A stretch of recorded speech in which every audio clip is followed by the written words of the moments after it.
Hello guys, അപ്പം നമുക്ക് PSC പഠിച്ചാലോ guys. ക്വസ്റ്റ്യൻസിനൊക്കെ answer കറക്റ്റായിട്ട് ചെയ്യാൻ പറ്റുമെന്ന് നോക്കുകയാണ് ഗൈസ്. എത്ര സ്കോർ ചെയ്യുമെന്ന് നോക്കാമല്ലേ ഗൈസ്. എന്നാൽ നമുക്ക് സ്റ്റാർട്ട് ചെയ്യാം. എല്ലാവരും ചാർജ് അല്ലേ? ഏത് സമ്മേളനത്തിലാണ് കിറ്റ് ഇന്ത്യ പ്രമേയം പാസ്സാക്കിയത്? എനിക്കറിയില്ല ഗൈസ്, ഏതാണെന്ന് നമുക്ക് നോക്കാം. നെക്സ്റ്റ് ക്വസ്റ്റ്യനിലേക്ക് പോകാം ഗൈസ്. കിറ്റ് ഇന്ത്യ പ്രമേയം ആരംഭിച്ചത് ആര്? അതെനിക്കറിയാം ഗൈസ്.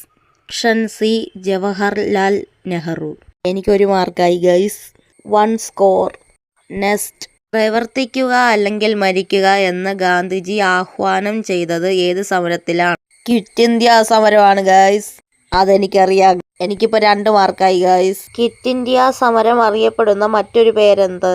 അതിൻ്റെ ഉത്തരം എനിക്കറിയത്തില്ല ഗൈസ്. നമുക്ക് നോക്കാം ഏതാന്ന്. അത് സാരമില്ല, നമുക്ക് നെക്സ്റ്റ് ക്വസ്റ്റ്യന് വാരിയെടുക്കാം മാർക്ക്. അടുത്ത ചോദ്യത്തിലേക്ക് കടക്കാം ഗൈസ്. കരിമ്പുഴ വന്യജീവി സങ്കേതത്തിന്റെ വിസ്തീർണം എത്ര? അതിൻ്റെ ഉത്തരം എനിക്കറിയത്തില്ല. നമുക്ക് നോക്കാം ഏതാണെന്ന്. നമുക്ക് നോക്കാം അല്ലേ ഏതാന്ന്.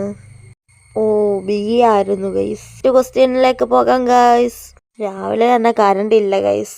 ഞാൻ പഠിക്കാനിരുന്ന സമയത്ത് പോയതാണ് ഗൈസ്. ഇതുവരെ വന്നിട്ടില്ല. ഇന്നലെയും ഇതുപോലെ തന്നെ ആയിരുന്നു ഗൈസ്. കറണ്ട് ഇല്ലായിരുന്നു. പിന്നെ എത്ര കഴിഞ്ഞിട്ടാ ഒന്ന് വന്നേ. അതുപോലത്തെ മഴയായിരുന്നല്ലേ ഗൈസ് ഇന്നലെ. നിങ്ങളുടെ അവിടെ ഉണ്ടായിരുന്നോ? അവിടെ മഴയൊക്കെ ഉണ്ടായിരുന്നോ? 9-ാമത്തെ 2007 ഗൈസ്. 8ന്റെ ഉത്തരം ഒക്ടോബർ 29. ഞാൻ സ്കോർ ചെയ്തു ഗൈസ്.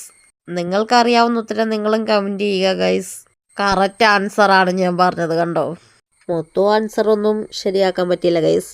നെക്സ്റ്റ് ടൈം നോക്കാമല്ലേ ഗൈസ്. അപ്പോൾ നിങ്ങൾ എത്ര എണ്ണം ശരിയാക്കിയെന്ന് കമൻറ്റ് ബോക്സിൽ ടൈപ്പ് ചെയ്തിടുക. അപ്പോൾ PSC പഠിക്കുന്ന എല്ലാവരും നന്നായി പഠിക്കുക. ഞാൻ ഇത്രയും ശരിയാക്കി ഗൈസ്. ഇന്നത്തെ വീഡിയോ ഇത്രേ ഉള്ളൂ ഗൈസ്. ടാറ്റ.